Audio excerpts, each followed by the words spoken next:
A lo largo de mi vida he conocido a un montón de personas, de todos los tipos. Personas buenas, personas malas, personas inteligentes, personas menos inteligentes, personas interesantes, de todo tipo he conocido a lo largo de mi vida.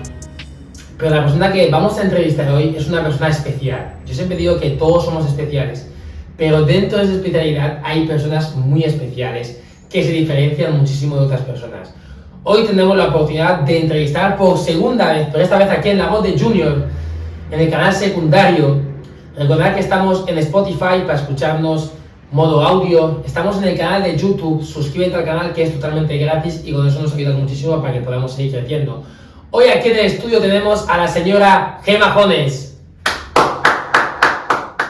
Bueno, como veis, aquí tenemos ya a Gemma Jones. ¿Qué tal estás, Gemma? Mucho tiempo. La última vez que te entrevisté, si no recuerdo mal, fue hace ya 3 años. Una entrevista distendida, una entrevista como hemos hablado detrás de cámaras o fuera de cámaras, muy natural, muy orgánica. Me lo pasé súper bien, aprendí un montón. Y de hecho vamos a poner aquí en la producción clips de lo bien que lo pasamos. Cuéntanos un poquito, ¿qué tal estás? Pues mira, Junior, muchas gracias por tenerme, por invitarme. Estoy muy bien. Creo que hoy hace un mes que he regresado de vacaciones, porque yo soy la típica que siempre me gusta ir en septiembre y regresar en octubre. ¿Y eso por qué? ¿Algún motivo, algo puntual? Sí, porque normalmente siempre voy a España, hace mucho calor y no me apetece pasar por ese calor extremo. Y bueno, la primera entrevista fue del 2020. Sí, hace ya tiempo. De hecho, yo lo recuerdo como si fuera ayer, porque es una entrevista que marcó un antes y después en mi canal principal, en Junior TV. Pero bueno, hoy en La Voz de Junior, antes de empezar la entrevista y antes de que te presentes a nuestra audiencia, estoy llevando a cabo, bueno, vamos a decirlo, una dinámica, y nos gustaría saber si tuvieras la posibilidad de elegir un poder divino, ¿cuál sería? ¿Qué poder elegirías y por qué? Qué pregunta más compleja, ¿no? Un poder en específico. El que quieras. No sabría decirte. Bueno, me gustaría poder tener el poder o la facultad, la autoridad de poder ayudar a muchas personas de la forma que a mí me gustaría. Nosotros nos conocimos en 2020, después del trágico suceso del 7 de marzo. Sí. Y la verdad es que yo nunca te he dado las gracias por esa entrevista, pero yo estaba muy herida. Y el poder tener esa entrevista contigo me vino muy bien porque me pude desahogar en la época de pandemia. Sí, joder, se pilló todo, la pandemia, pilló todo. Era época de pandemia, había mucha restricción de movimiento y eran momentos realmente duros donde la interacción social o la interacción con otros seres humanos pues estaba muy restringida. Era nula, prácticamente. Teníamos toque de queda y te sentías muy limitado, muy inútil o con capacidad de obrar mínima. Casi. Entonces, si tuviese que elegir un superpoder, me gustaría poder ayudar a todas esas personas que tengo muy presentes en mi mente, como son, por ejemplo, todavía las víctimas del 7M, que yo siempre digo lo mismo. Son personas que poco se recuerdan, son personas que han quedado limitadas de por vida, algunos han perdido sus miembros inferiores, sus miembros superiores, pueden haber perdido un globo ocular, es decir, tienen ciertas dificultades manifiestas y perennes para incorporarse al mercado laboral. Y si yo pudiese tener algún superpoder, me gustaría poder ayudar a estas personas que se encuentran en profunda situación de necesidad y a otras tantas que se encuentran en otras situaciones de dependencia. Bien, bueno, Gemma, gracias por haber, entendido lo dicho al principio, por haber aceptado la invitación. Hemos visto que tu superpoder es un poder que te aseguro que aparte de ese poder lo haces, y quiero que te presentes un poco a mi audiencia. ¿Quién es Gemma Jones y a qué se dedica? Bueno, en aquella época, ahora lo que me dedico es lo que siempre me he dedicado. Ahora estamos más cimentados. Mi nombre es Gemma Jones, soy la gerente del despacho de abogados ecuatoguineano Jones y Sacristán. Está situado en Malabo, la ciudad de la República de Guinea Ecuatorial, y nosotros pues somos especialistas en consultoría de negocio, de tributación financiera, de contabilidad financiera, tributación. Prestamos asistencia jurídica gratuita y tenemos una rama que éticamente y por el contexto en el que nos encontramos que está abocada a ayudar a las personas que se se encuentran en necesidad social y derechos humanos. Entonces, en la época en la que nos conocimos tú y yo, todavía Jones y Sacristán no estaba tan cimentado a nivel local y a nivel internacional, pero claro, es que han pasado muchos años, llevamos para 2024 y tú y yo nos conocimos en 2020. Wow, eso es bueno, es interesante porque es lo bueno que tienen las entrevistas, ¿no? Que si las haces cada X tiempo en un largo plazo, puedes contarme novedades. ¿Qué 3 cosas ha cambiado vamos a decir, en la empresa? Que me puedas decir que son cosas que, wow, hasta han sido radicales. Evidentemente, tanto cosas a mejor y cosas a peor. Bueno, cosas buenas. Hemos accedido a tener mucha visibilidad. Por ejemplo, tú eras influencer, youtuber, creador de contenido. Yo en aquella época no tenía redes sociales, pero no las utilizaba demasiado. Entonces, abrimos una cuenta de TikTok para el despacho y hemos ganado mucha visibilidad.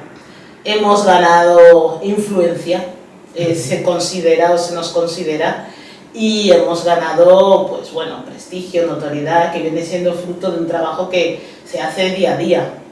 Eso, lo bueno. Luego, lo menos bueno, porque a mí me gusta hablar en esos términos, tengo enemigos para dar y regalar. Bien, antes de pasar al tema, porque ese tema es un tema bastante amplio, el tema de los enemigos. Yo siempre que he visto noticias tuyas, tanto en TikTok o tanto en las redes sociales que pasan aquí en Guinea Ecuatorial, siempre te han puesto como la villana, ¿vale? Como una villana, pero si miras bien la noticia, realmente, aparte de expresar una injusticia, ¿por qué consideras que te tienen como la villana? Mira, para poder entender mi situación, nuestra situación, la situación de Jones y Sacristán, despacho de abogados de la República de Guinea Ecuatorial, hay que entender el contexto. Y el contexto empieza por el clima de negocios del país. Hay unas empresas, que son las empresas petrolíferas, que representan la mayor actividad económica. Luego está la administración pública y hay un sector muy pequeñito, un sector privado de pymes, que copan un porcentaje de actividad económica o actividad profesional en el país, junto con los comerciantes. ¿Y qué sucede? Que la mayoría o la mayor parte de la población, directamente o indirectamente, viven del establishment. Diciéndolo en castellano, sería el orden preestablecido. Entonces, al vivir del orden preestablecido, que se sustenta en que viven económicamente del dinero procedente de la administración pública, todos deben de ir a una. Y es lo que yo siempre digo, que la voluntad individual del individuo, valga la redundancia, está muy limitada. ¿Hasta qué punto tú puedes tirar piedras contra tu propio tejado cuando la unidad familiar se sostiene económicamente de ese régimen, del orden establecido? Una nota discordante en la República de Guinea Ecuatorial, que vive aparentemente, alegremente, en un territorio tan hostil como puede ser para los activistas de derechos humanos, no se recuerda. Hay mucha gente que no lo entiende o que no lo explica. Pero yo soy criolla, yo soy fundamentalmente criolla, y ahora hablaremos de ello, porque mucha gente estará preguntándose ese Jones. ¿De dónde viene? Sobre todo gente que nos puedan seguir de Latinoamérica o gente de Latinoamérica que tengan amigos guineanos y digan, el Jones este me suena muy americano, muy... Pero bueno, ahora hablaremos de ello. Quiero meterme un poquito de lleno con el tema de las empresas, ya que vamos a aprovechar esta coyuntura. ¿Crees que se puede ser un buen empresario en Guinea Ecuatorial? ¿O para ti qué sería un buen empresario en Guinea Ecuatorial? Para mí un buen empresario en Guinea Ecuatorial es alguien que puede emprender una actividad económica que está destinada a cubrir una necesidad social. Porque es así, un negocio tiene que ser sobre todo rentable. Y el empresario o la empresaria tiene que tener un buen ojo y capacidad suficiente para poder analizar las necesidades del entorno y prestar una solución, el cual pueda rentabilizar. Digamos un ejemplo. Sí. Te voy a poner un ejemplo muy claro. Yo nunca he sido fan del derecho de extranjería. Pero cuando empezó el COVID, que de esto se ha hablado muy poco en términos numéricos y en términos absolutos, por lo que sea, desde mi punto de vista, sin faltar al respeto a nadie, yo no soy el INEGE, no soy el Instituto Nacional de Estadística de Guinea Ecuatorial, tengo la percepción individual de que el COVID no ocasionó todo el número de muertes o no tuvo el índice de mortalidad o mortandad que se esperaba en Guinea. Entonces, me he perdido con ese tema. Entonces, claro, no tuvo ese índice, pero después de que poco a poco la pandemia se fuese superando, se vio que muchas empresas habían desaparecido, que muchos puestos de trabajo se habían quedado destruidos y había mucho desempleo. Y yo, desde mi punto de vista como empresaria, percibí que la gente acudía cada vez menos al despacho. Pero, sin embargo, sentí que la gente estaba más interesada en irse del país y buscar otras iniciativas. Y entonces fue cuando empezamos a lanzar una línea de negocio basada en el derecho de extranjería. Y el derecho de extranjería, curiosamente, del cual nunca he sido una gran fan, es el que nos ha ayudado a poder tramitar los visados de jóvenes estudiantes ecuatoguineanos que están buscando una mejor oportunidad, o hasta incluso ayudar a otros ciudadanos ecuatoguineanos a obtener la nacionalidad española. Y fíjate que anecdóticamente una rama del derecho que no me gustaba mucho ha sido la que nos ha catapultado a nivel de redes sociales o a nivel de visibilización. Eso para mí es un buen empresario que tiene, que hablando burdamente, que está pegado, que él sabe cuáles son las necesidades del entorno en el que pretende tener algún mínimo de influencia o rentabilizar su actividad. Bien, bueno, yo soy una de las personas que piensa que un empresario es una persona que quiere ganar, independientemente de si el negocio le guste a la gente o no. Quiere ganar, quiere cubrir unas necesidades que esa sociedad por motivo X tiene, pero también he pensado que el empresario tiene que ser una persona muy inteligente y muy hábil. Entonces yo siempre comparto entre mi grupo de amigos que yo considero que aquí no hay muchos empresarios, hay emprendedores que intentan hacer una actividad, pero no considero que hay empresarios que yo pueda decir que evidentemente sé que esto va a molestar, no va a gustar, porque al final cuando no destacas ciertas cosas no suele gustar. Para mí un empresario es una persona que tiene capacidad de gestionar su propia empresa antes de delegar. Que a la persona que delega, evidentemente lo delega porque ya no tiene capacidad, por evidentemente el número de labores, pero yo no tengo un referente como empresario aquí en Guinea Ecuatorial y a mí me apena mucho porque yo considero que aquí hay muchísimo potencial. ¿Me podrías decir algo al respecto sobre qué cosas se tendrían que hacer o qué puntos tendrían que limar para tener esas facilidades para los emprendedores para que lleguen a ser unos buenos o futuros empresarios? Bueno, voy a contestar a tu pregunta, pero primero quería matizar algo que has dicho y que sí que verdaderamente estoy de acuerdo. Un aplauso, ¿eh? Hay muchos emprendedores, sí, y hay empresarios, estoy parcialmente de acuerdo, pero no considero que un empresario sea aquel que, porque al fin y al cabo no tienes por qué poder realizar todas las tareas en tu empresa. Por ejemplo, yo soy la gerente de Jones y Sacristán, despacho de abogados, hay dos departamentos, hay un departamento legal, hay un departamento contable, pero yo, pese a que sea experta en derecho contable, yo no puedo estar haciendo la imputación, estar constantemente en el departamento, ser la moza, ser el IT. ¿Pero es por tu tiempo o porque realmente no podrías saber hacerlo? Por tiempo y porque hay muchas cosas que yo no sé hacer. Yo no, por ejemplo, tenemos un IT, Rubén, que es el que se... Un saludo, Rubén, desde aquí, ¿eh? Que es el que se encarga de nuestro servidor. Yo no tengo ni idea. Yo no, o sea, y además hay tareas que puedo hacer, pero llevan mucho tiempo. Entonces también hay que tener estrategia y planificación y debes de delegar. Y otro de los buenos síntomas o signos de una empresa o de un empresario es que se deben de generar puestos de trabajo para que se diversifique la economía un poquito y estas personas pues puedan tener la capacidad económica. Entonces, ¿qué es lo que sucede en el contexto económico, en el contexto de negocios de Guinea Ecuatorial? Que hay muy pocas facilidades. hay pocas facilidades para las pequeñas y las medianas empresas y para los empresarios individuales. Pero fundamentalmente yo creo que esto es una cosa tradicional que viene fundamentalmente de la administración pública. No hay empatía. No puede ser que yo constituya una empresa mañana o una empresa, vamos a decir mañana, pasado mañana, y el régimen normativo al que están sujetas las empresas del sector petrolífero, que bueno, que ellos tienen sus prerrogativas que se regulan en los contratos de participación en la producción, y las pequeñas y medianas empresas sea el mismo régimen normativo a según qué niveles. No puede ser, porque las empresas del sector petrolífero tienen un músculo económico que las pequeñas, las medianas empresas y el empresario individual no tienen. En tanto en cuanto no se adopten una serie de medidas que cambien un trato diferenciador, no se adopten medidas de esa naturaleza, va a seguir favoreciendo la economía sumergida. ¿Y qué significa la economía sumergida? Que la economía sumergida va unida de la precariedad laboral.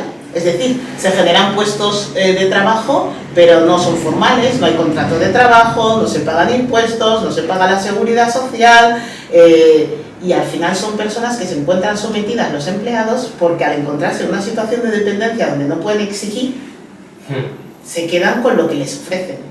Entonces, bueno, estamos esperando a ver si es que a una santa vez, sabemos que se está modificando la ley tributaria de Guinea Ecuatorial, que lleva vigente desde 2004, hay algún tipo de normativa que se apoye para favorecer a las pequeñas y medianas empresas y a los comerciantes. Ese es el principal problema que yo detecto, que en Guinea las soluciones a nivel legal tardan mucho tiempo en producirse y mucho más en implementarse.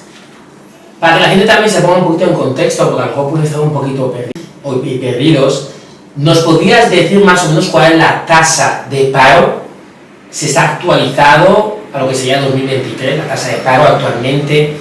Pues es un tema que también considero que es bastante importante y no se habla. Vemos a los jóvenes no trabajar, vemos a la gente mayor de entre 30 a 38 años no trabajar.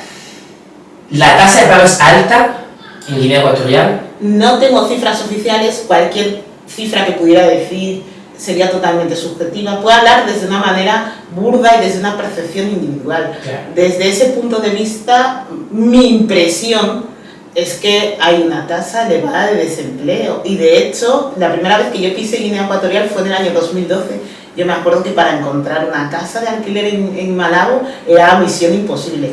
Y las casas que en aquel entonces costaban 1.100.000 o 1.500.000, ya las puedes alquilar por 300.000 francos. Y eso en cuestión de 11 años. Es decir, estamos ante una economía no diversificada, en una clara contracción económica y con unas soluciones que se están haciendo ponderar. Estamos todos expectantes. ¿Por qué se está apostando ahora? Por algo que a ti te gusta mucho: el turismo. Sí. El turismo. Me parece que el turismo tiene que ser nuestra baza, porque da la casualidad que muchísima gente este último año ha conocido Guinea Ecuatorial, no sabían poner en el mapa de dónde se encuentra Guinea Ecuatorial, y me parecía algo muy llamativo que no sepan que Guinea Ecuatorial es el único país hispanohablante, digamos, de África, y que no lo conocieran. Realmente yo pensaba que era por desconocimiento de ellos, que son gente inculta, que son gente que no saben de geografía, pero me he dado cuenta que realmente no estamos haciendo nada para que se conozca.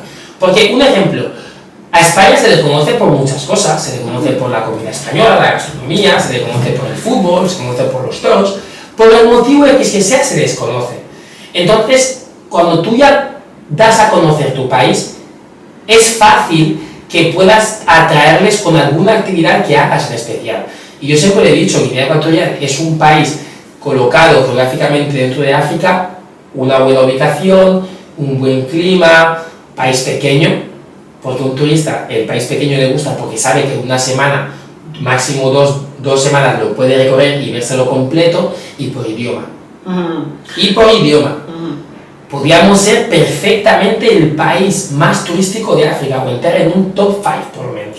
Yo sinceramente apuesto por la República de Guinea Ecuatorial sin pensarlo dos veces. A mí me parece un enclave territorial precioso, me encanta el país, pero tenemos que mejorar en muchas cosas. Porque claro, el turista, vale, hay turistas que vienen aquí a hacer turismo extremo, que tienen en su guía, que yo tengo que pasar por este país, porque no sé qué. De hecho, unos me escribieron por Instagram. Wow. No, es que señora Jones, estamos haciendo una ruta que venimos en bicicleta desde no sé dónde y tenemos que pasar por Guinea Ecuatorial a como del lugar. Y yo, bueno, enhorabuena, pero aquí hay unas políticas, hay unas normas migratorias que ustedes tienen que cumplir y tal.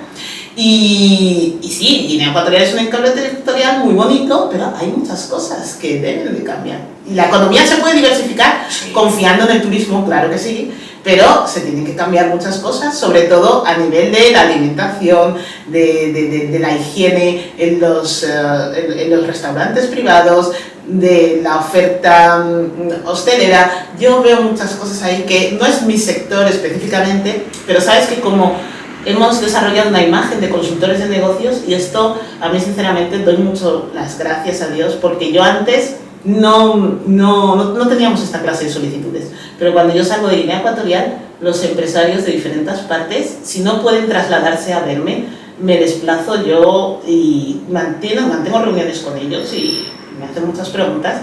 Y sí que es verdad que entre ellas también me preguntan mucho por esto, por el turismo y otra serie de cuestiones. No, la verdad es que es bastante interesante, porque yo siempre he pensado que actualmente seguimos teniendo petróleo, seguimos teniendo esa vía, ese enchufe de ingreso, pero pienso que el turismo, al no haberlo explotado nunca, puede ser algo que puede ser masivo, y yo creo que lo necesitamos. Yo tenía también otra pregunta bastante interesante. En el despacho, realmente, ¿qué casos os suelen llegar que te asustan? Porque yo sé que tú eres una mujer que no te asustas con nada más de frente, pero ¿qué casos te han llegado a llegar para que la gente se ponga un poquito en contexto de las dificultades o casos que te suelen llegar que puedan ser complicados? Y nos puedas contar, por ejemplo, 2 anécdotas para que la gente entienda un poquito lo difícil que puede llegar a ser tu trabajo. Bueno, casos, claro, es que casos llegan todas las semanas. De hecho, hace mucho que tú no vienes al despacho, pero eso es bueno que lleguen casos, no, claro. Significa que hay trabajo, ¿no? Además es que es algo que nada más entrar en el despacho se ve. Hay un calendario que está siempre pintado, todos los días hay citas.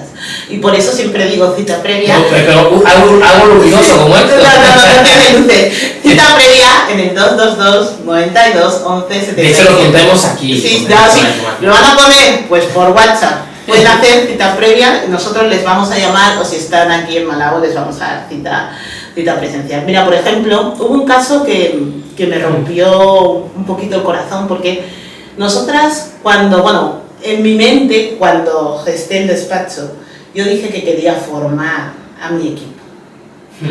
Y mis colaboradores me decían, Jones, tienes que lanzarte porque el tiempo avanza y todavía no estás implementando esa línea, esa hoja de ruta.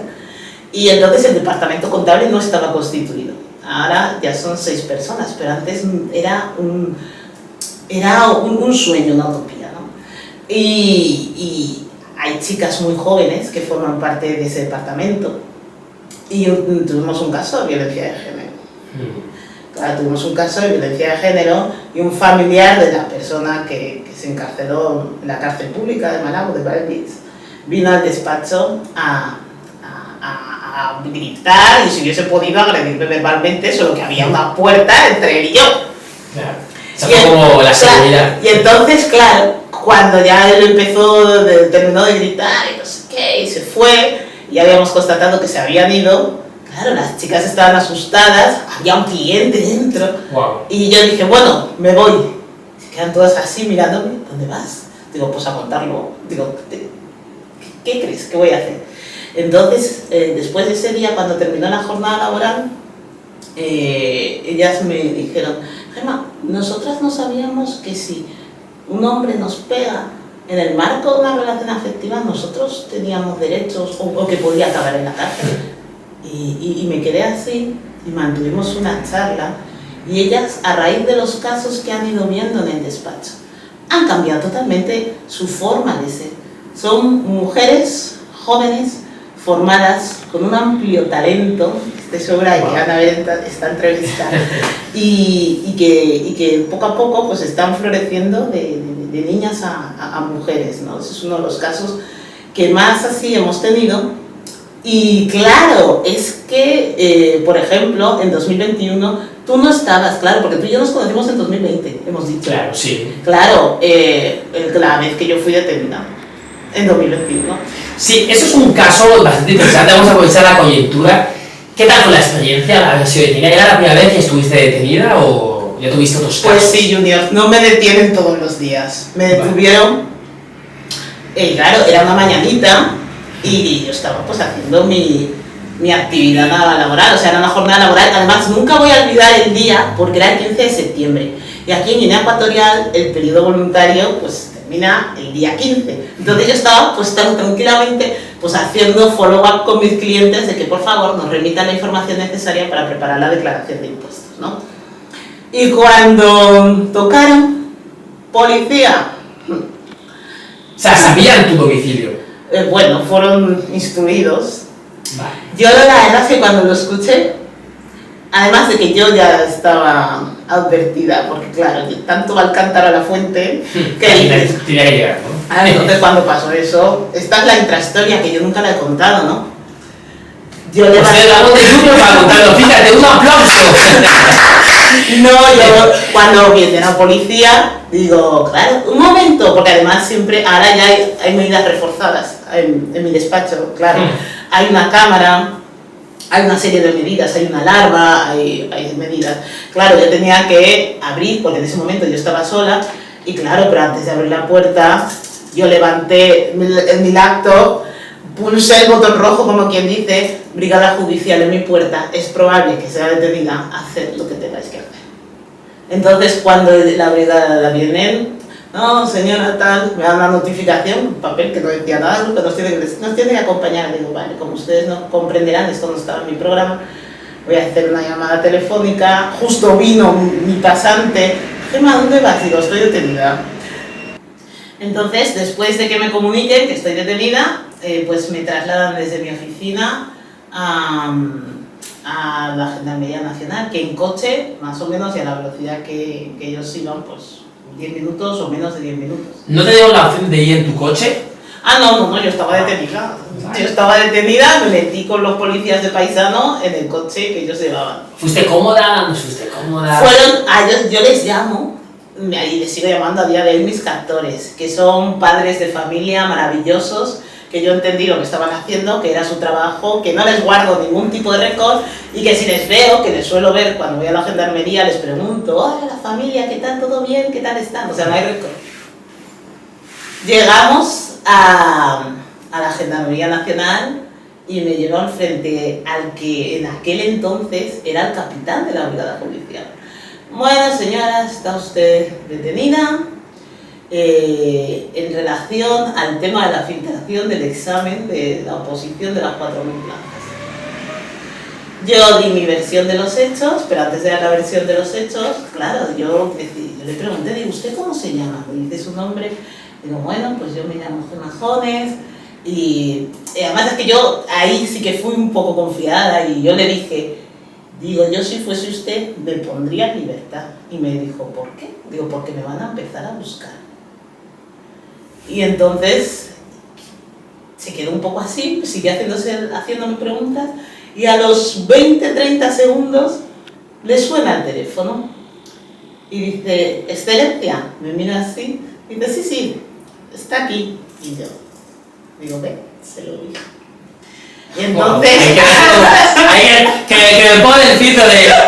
se lo pongas de las gafas, boss. Y entonces, después de eso, todo el ambiente de la detención cambió. Verdaderamente yo no tenía nada que ver con la filtración del examen de los 4.000 puestos, de uno de los exámenes, para poner a la gente en contexto. Era algo histórico, se hacía una oposición en Guinea Ecuatorial, en la República de Guinea Ecuatorial, donde se ofertaban 4.000 puestos de plazas de empleo público y se filtraron los exámenes a las redes sociales. Bueno, y por H o por B, pues he pasado por ahí y bueno, pues nada, fue una anécdota.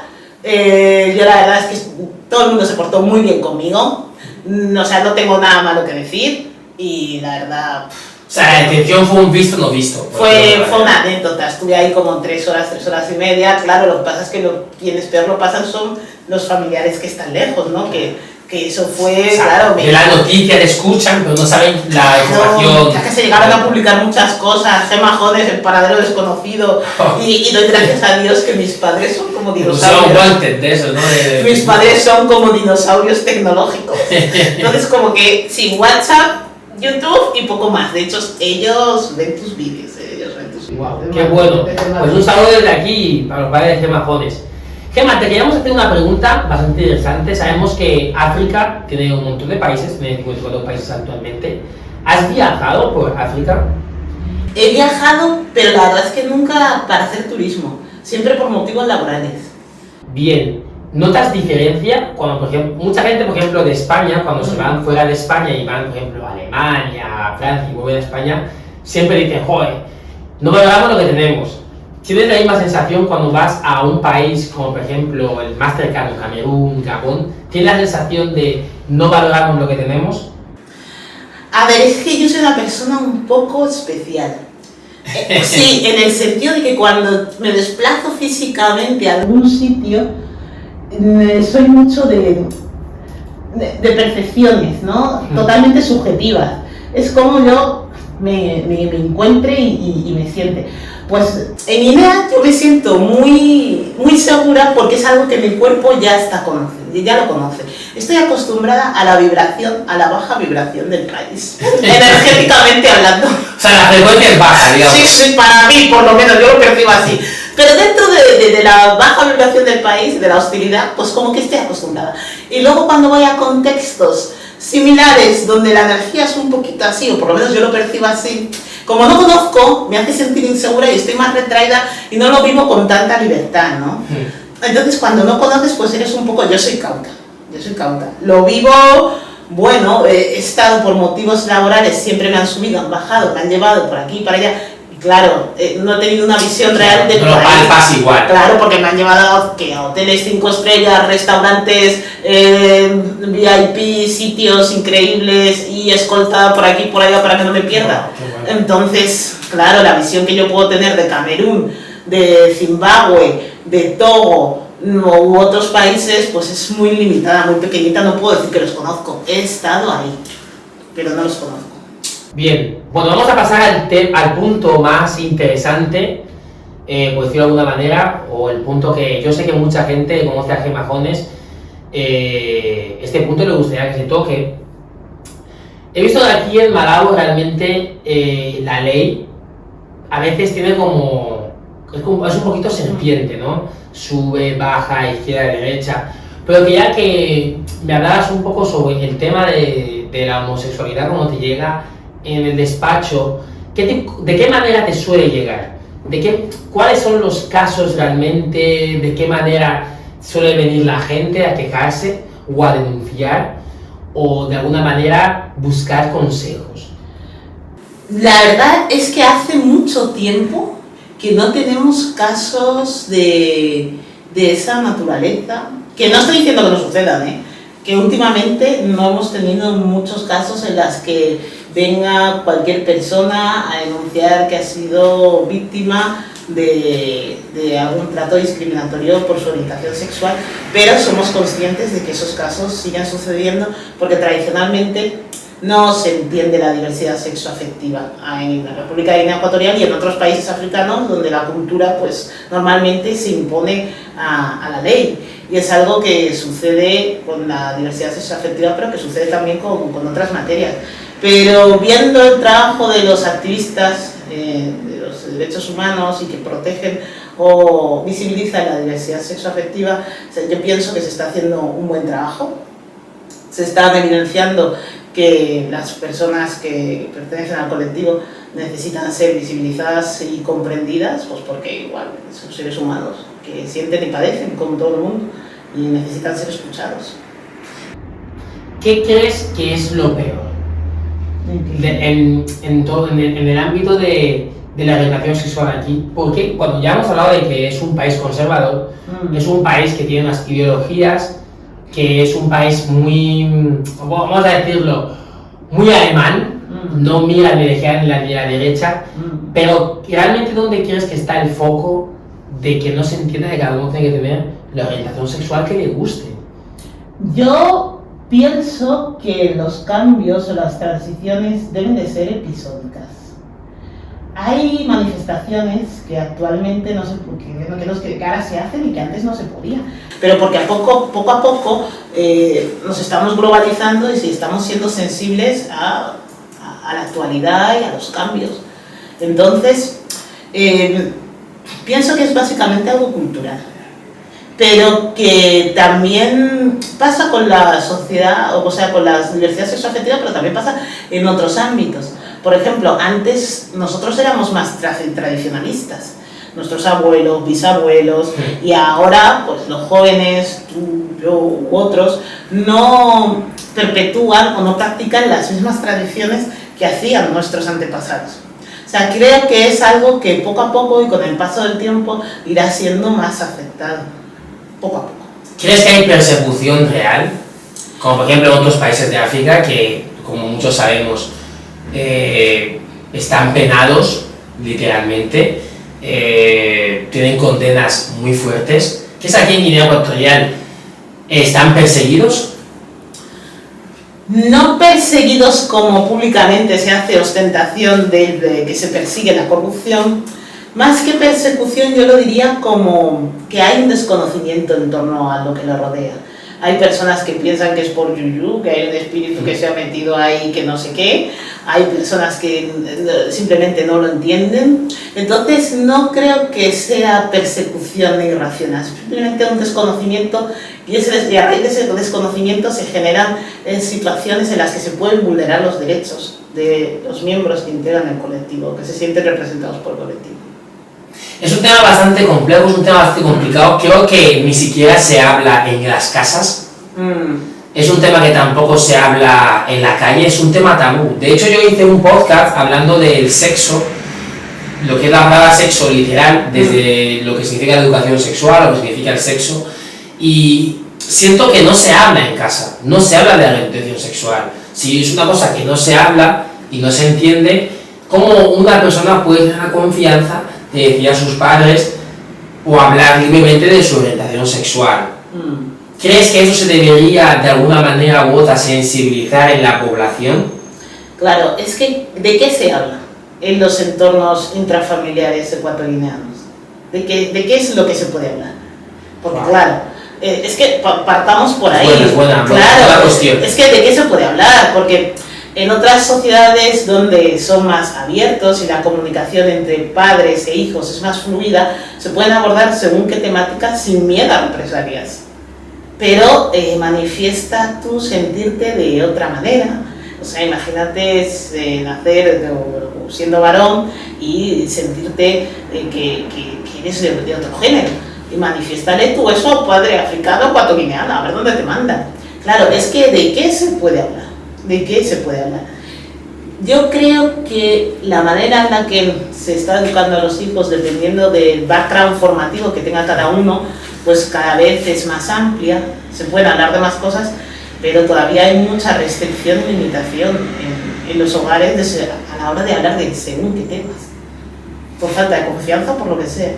Aquí legalmente, vamos a hablar de lo que es la legalidad, ¿vale? De lo que es, se puede penar a una persona por una orientación sexual que aquí de alguna manera lo vean diferente o no lo acepten. ¿Tiene penalidad a nivel legal? A nivel legal no está recogido. Lo que pasa es que en Guinea muchas veces hay conductas que son reprendidas, no desde el punto porque la ley lo diga, sino porque moralmente no son aceptadas. Entonces es algo muy complicado.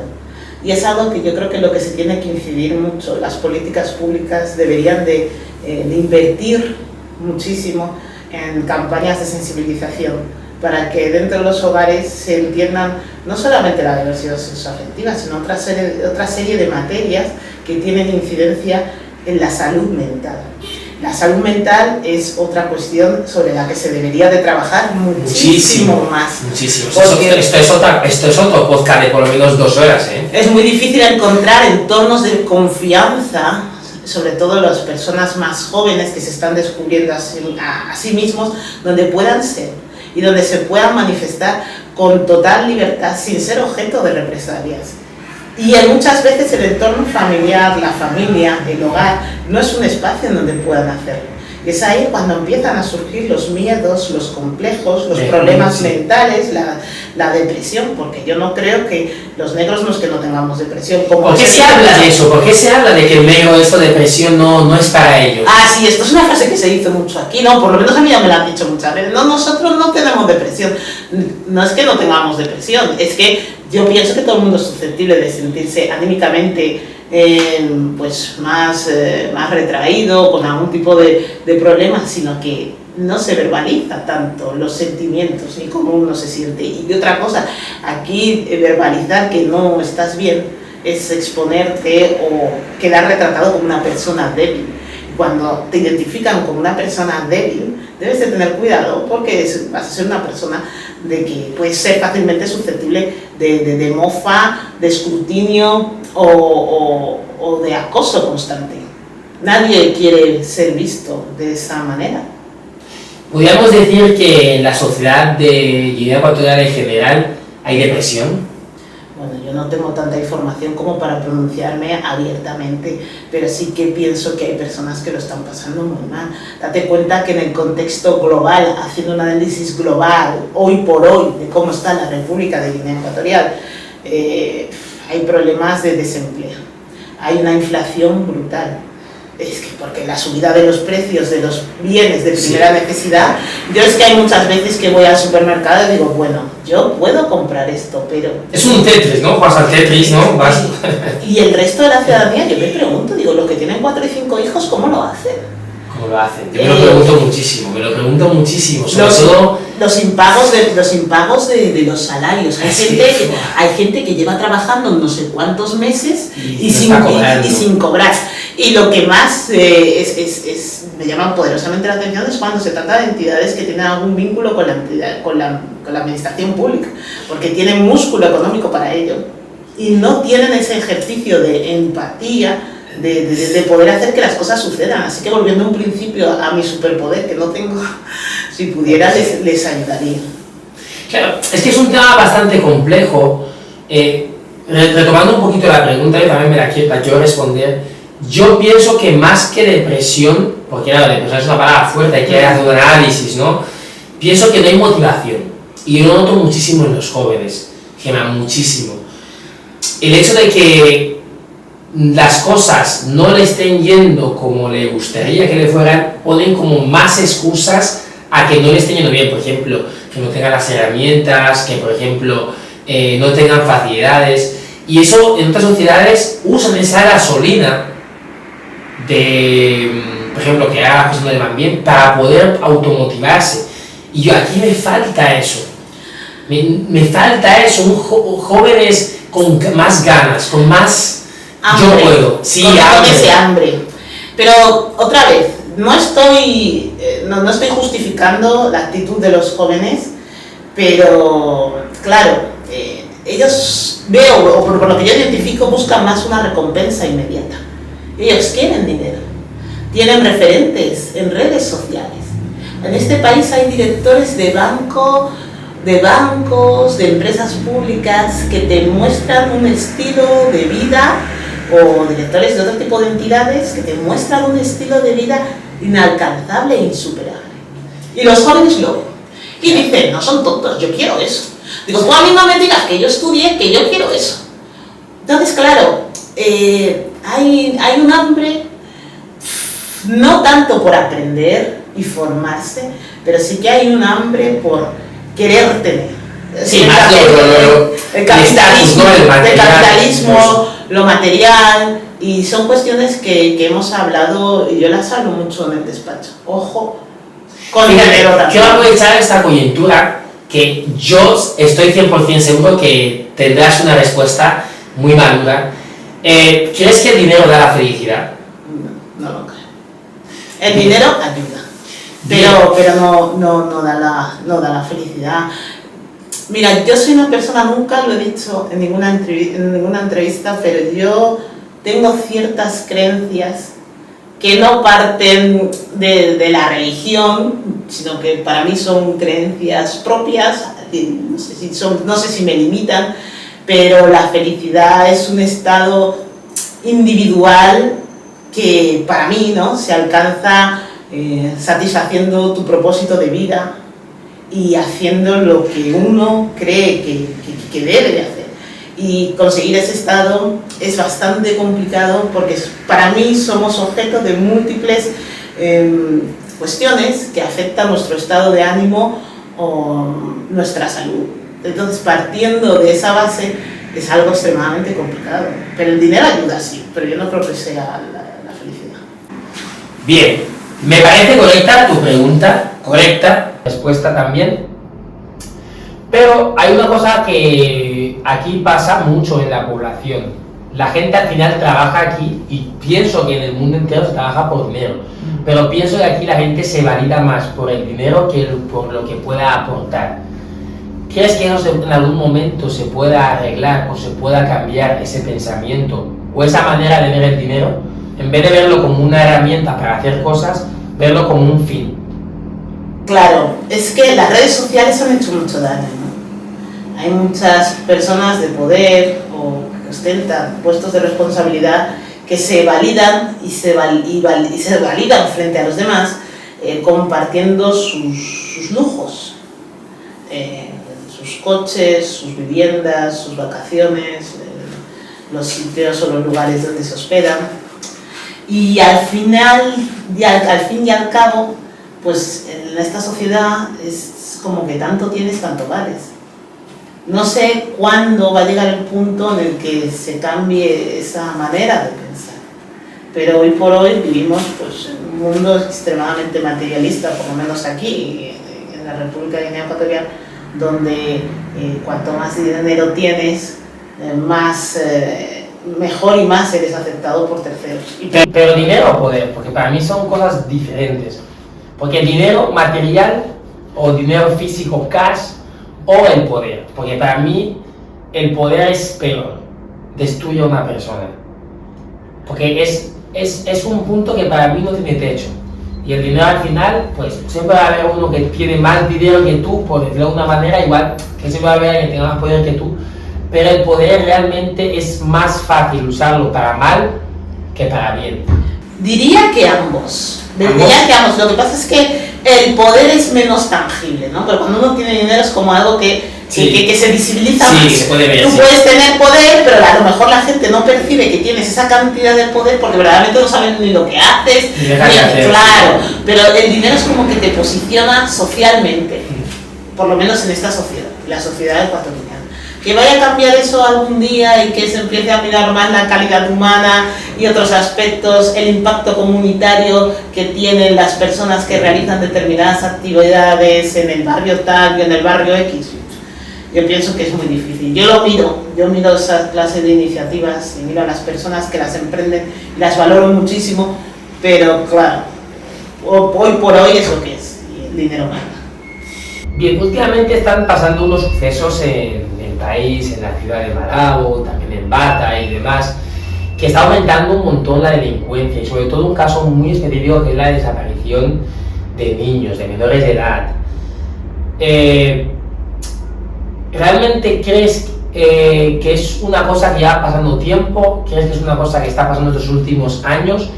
Y sobre todo, quiero que me des tu punto de vista y tu opinión. Mira, es un tema muy, muy complejo. ¿Por qué? Porque verdaderamente nosotros no manejamos la información ni el contexto en el que han sucedido esas desapariciones o episodios violentos. No sabemos qué es lo que ha sucedido, simplemente sabemos que hay víctimas mortales que han desaparecido en ciertas localizaciones, que no se sabe por qué y tampoco por el momento parece ser que se desconoce la autoría de los hechos. Cuando suceden hechos de esta naturaleza, hay muchas veces que nos contactan, ¿no? Señora Jones, queremos hablar con usted por esta serie de hechos que han sucedido y queremos que usted nos ayude, nos dé un poco de luz. ¿Qué es lo que opina usted?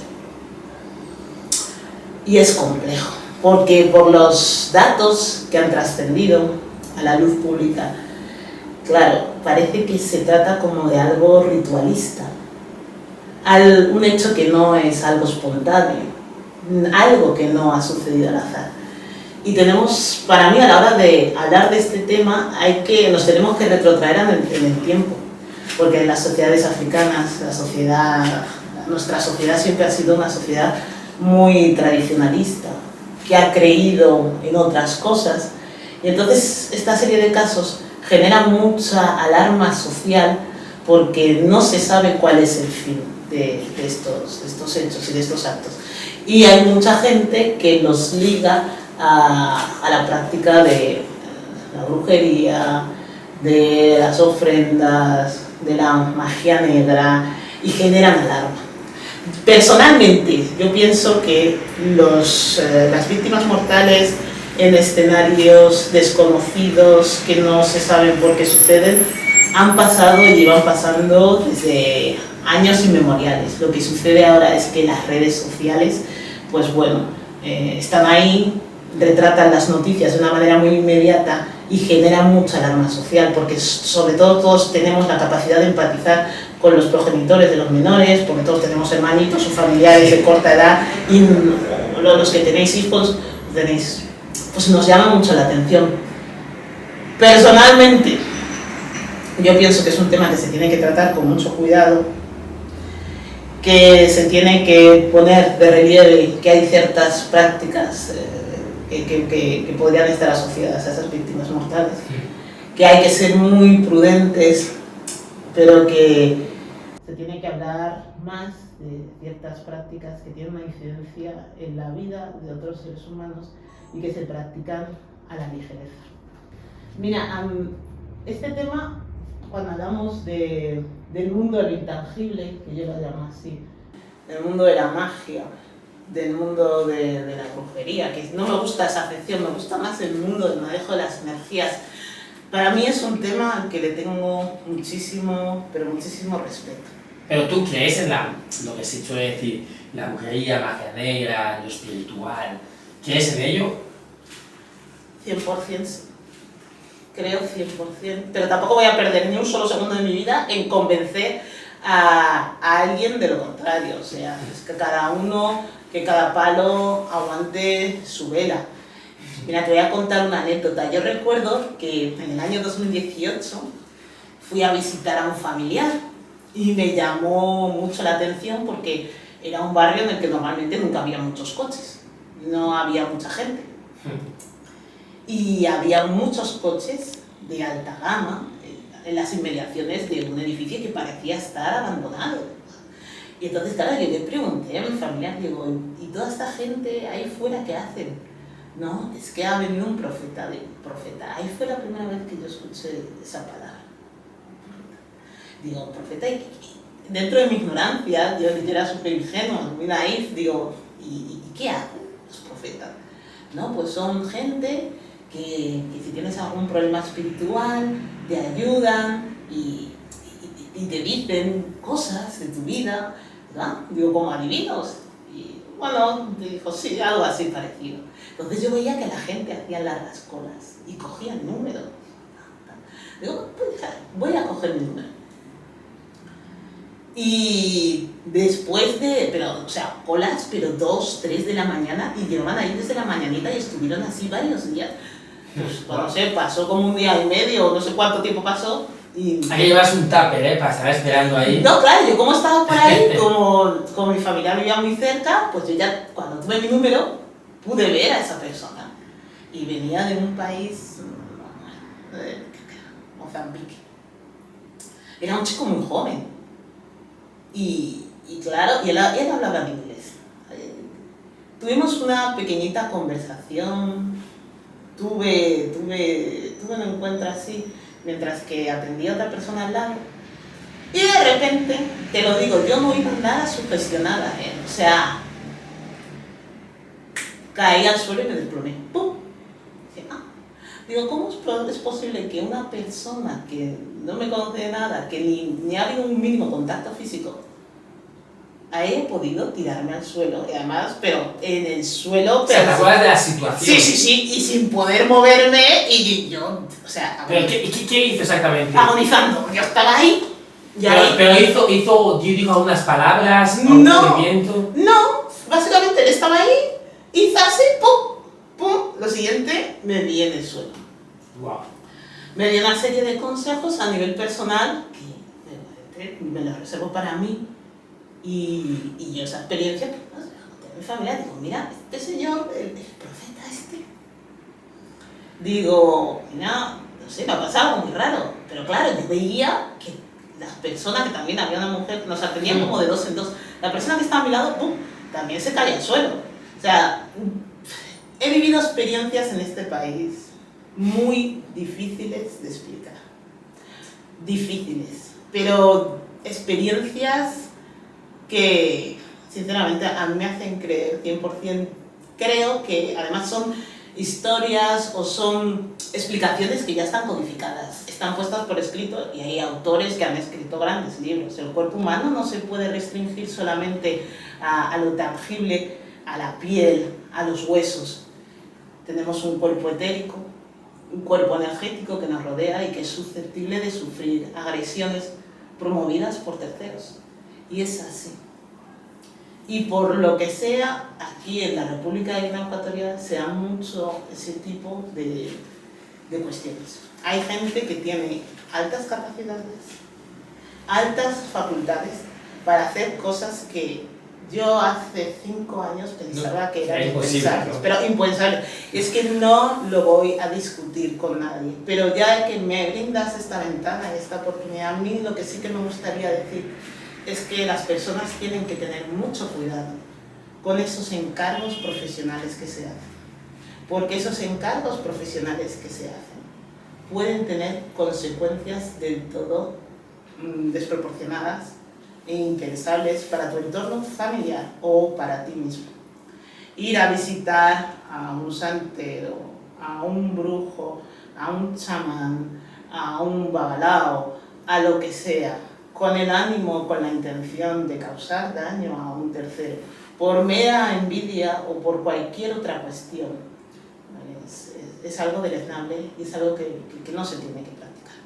Y lo que hay que visibilizar, o yo siempre voy a visibilizar y lo voy a defender, es que hay personas aquí que no es nada de risa, aunque ya hay veces que te sale como la risa nervioso. Lo digo abiertamente y la gente se ríe, Gemma, pero ¿cómo dices eso? Aquí hay gente que tiene chamanes en nómina. Y no chamanes cualquiera, chamanes VIP.